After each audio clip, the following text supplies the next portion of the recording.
네, 안녕하세요. 최계사입니다. 네, 지금부터 제가 만든 가계부인 가계부장관 사용 방법에 대해서 간략하게 설명을 드려보겠습니다. 영상을 끝까지만 보시면 누구나 쉽게 사용하실 수 있으니까 잘 따라오시길 당부드리겠습니다. 다시 한번 말씀드리지만 전혀 어렵지가 않습니다. 그러니 잘 따라오시길 부탁드리겠습니다. 자, 먼저 가계부의 구성입니다. 가계부는 여기 손익계산서, 그리고 재무상태표, 그리고 재무제표 이렇게 세 가지로 크게 세 가지로 구분이 되어 있습니다. 작성 흐름을 보면서 사용 방법에 대해서 간략하게 설명을 드리겠습니다. 기본 설정입니다.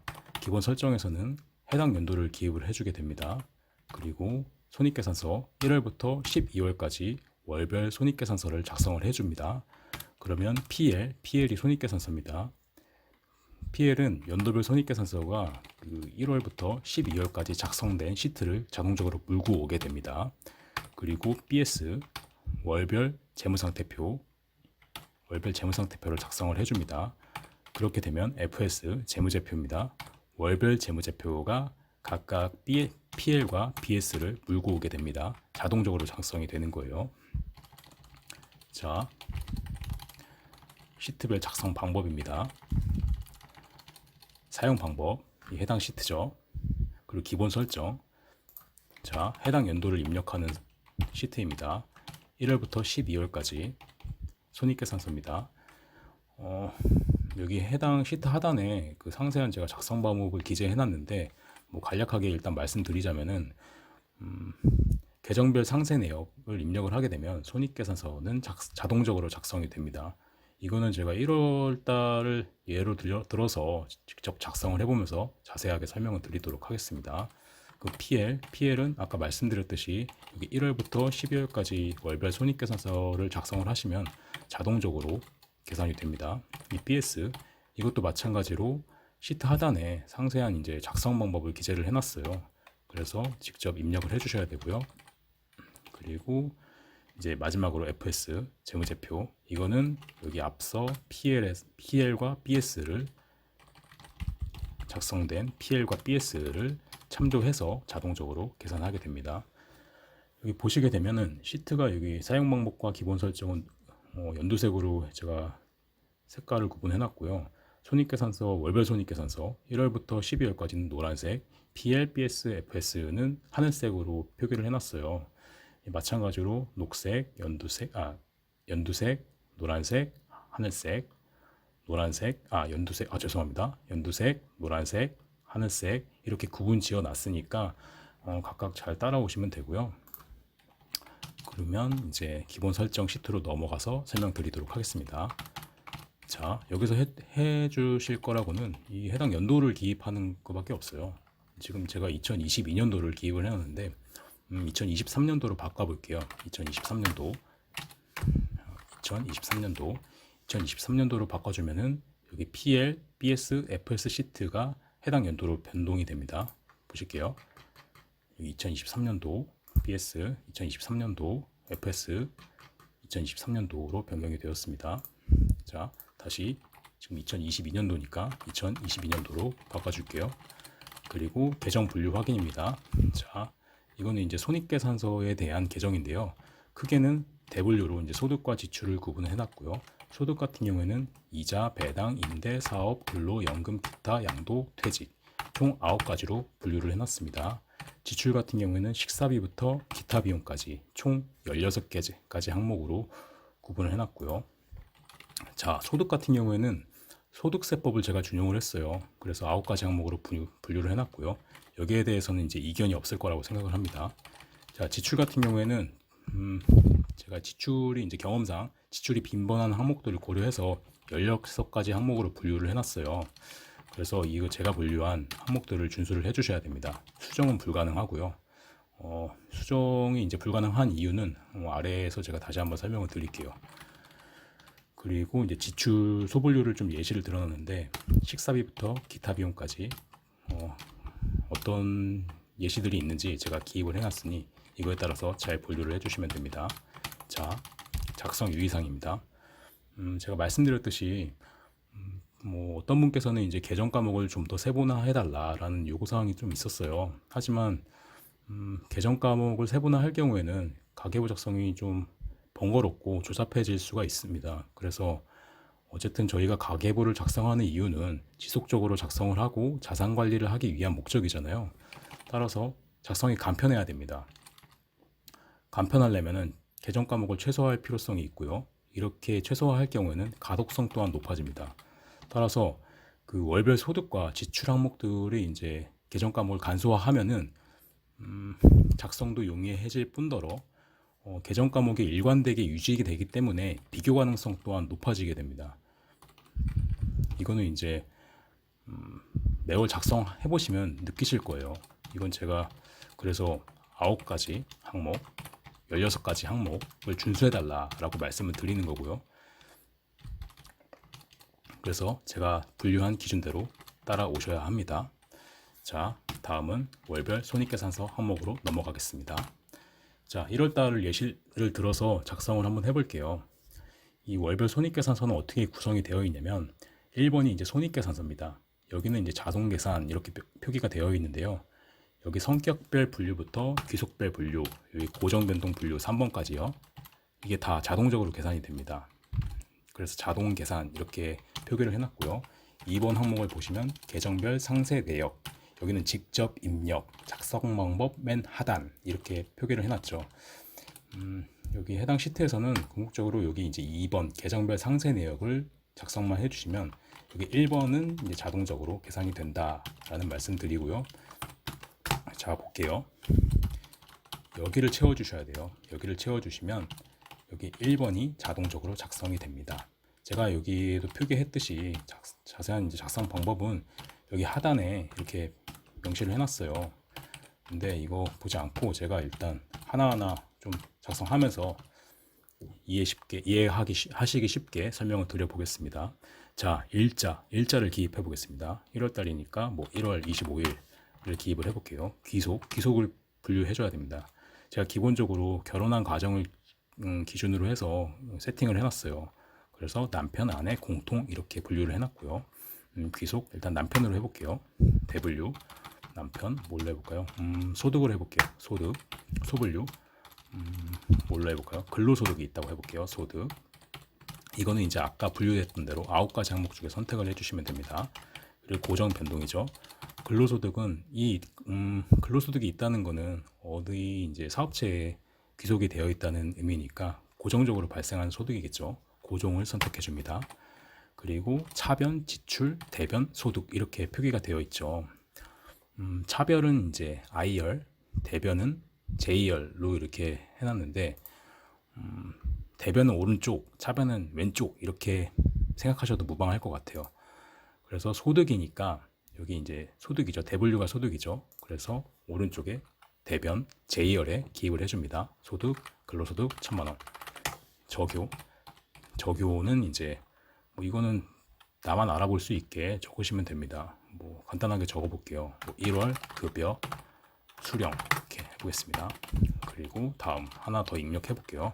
1월 27일 귀속 이번에는 아내로 해볼게요. 아내 소득 해볼까요? 지출을 해볼게요. 지출을 안 했으니까 지출은 아까 이제 앞서 분류한 16가지 항목이 포함이 되어 있습니다. 자, 어떤 걸 해볼까요? 아내가 이제 뭐 문화생활 해야 되니까 문화생활비 해볼게요. 고정 변동 뭘로 할까요? 고정적인 지출이 있으면 가슴이 아프니까 변동을 해볼게요. 지출이니까 이제 차변 여기 I열에 기입을 해야 됩니다. 문화생활비 200만 원 기입을 했어요. 그리고 저교에 1월 요가 뭐 등록 이렇게 해볼게요. 자, 이렇게 기입을 했으면 여기가 이제 1번 손익계산서 항목이 바뀐 것을 확인하실 수가 있어요. 근로에 1,000만 원 꽂혔죠. 그리고 소득 1,000개에 1,000만 원이 됐고요. 문화생활비 200만 원이 꽂혔습니다. 그래서 지출 총계 200이고요. 소득 총계 A에서 지출 총계 B를 빼면 C 800이 됩니다. 그리고 저축률은 이 800이 저축을 하게끔 제가 세팅을 해놓은 거예요. 그래서 A 나누기 C 하면 저축률이 계산이 되고요. 800, 1000이니까 80%겠죠. 80%가 계산이 되었습니다. 성격별 분류고요. 기속별 분류를 보실게요. 소득 남편이 1,000만 원 벌었죠. 1,000만 원. 소득 총계 1,000만 원이고요. 지출 아내가 200만 원 썼죠. 지출 총계 200. 마찬가지로 저축률 80%가 계산이 됩니다. 그리고 고정소득 1,000만 원이 있었고 변동 지출 200만 원이 있었고요. 마찬가지로 80%가 저축률이 계산이 되죠. 이 고정 변동 분류는 어떻게 활용하시느냐? 뭐 지출 중에 뭐 변동비가 200 있고 뭐 고정 지출이 얼마 있는데 어느 항목들을 잘 관리해서 지출 통제를 해야겠다 이런 취지로 사용을 하시면 될 것 같고요. 기속별로는 이제 남편이 이제 얼마를 버는지 아내가 얼마를 보고 남편이 얼마를 쓰고 아내는 얼마나 쓰고 공통적으로 사용하는 얼마인지 전반적인 왁구 정도 파악하시면 좋을 것 같아요. 그리고 소득 성격별 분류는 뭐 상세하게 구분되어 있는 거니까 활용하시면 되시고요. 그리고 그래프에서 보시면 근로가 1,000만 원 꽂힌 거 보실 수 있고요. 문화생활비가 200만 원 꽂힌 거 확인하실 수 있습니다. 자, 그리고 또 이제 하나 설명드릴게. 여기서 이제 트루를 보실 수가 있어요. 여기 트루가 떴죠. 만약에 이게 이제 여기 J열에 소득을 입력을 해야 되는데 여기에다가 뭐 I 열린 차변에 소득을 입력했다. 그러면 여기가 이제 false가 떠요. 빨간색 볼드체로 false가 뜨죠. 여기 false가 뜬다는 거는 이 여기 계정별 상세 내역란에 뭔가 잘못이 오류가 있다는 의미거든요. 그래서 이게 false가 뜨면 바로 잡아야 됩니다. 뭔가 잘못한 게 있으니 바로 잡아야 되고요.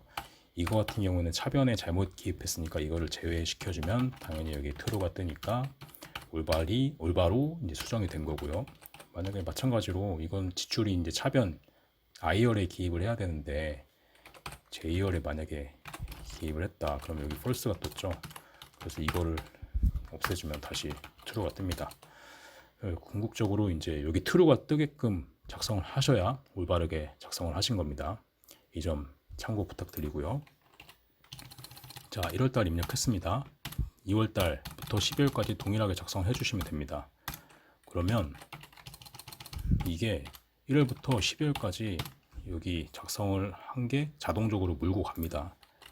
아까 1월달에 근로 1,000만 원 있었죠. 문화생활비는 200만 원 있었고요. 이게 꽂히는 거예요. 그대로 물려가지고 참조가 되는 거고요.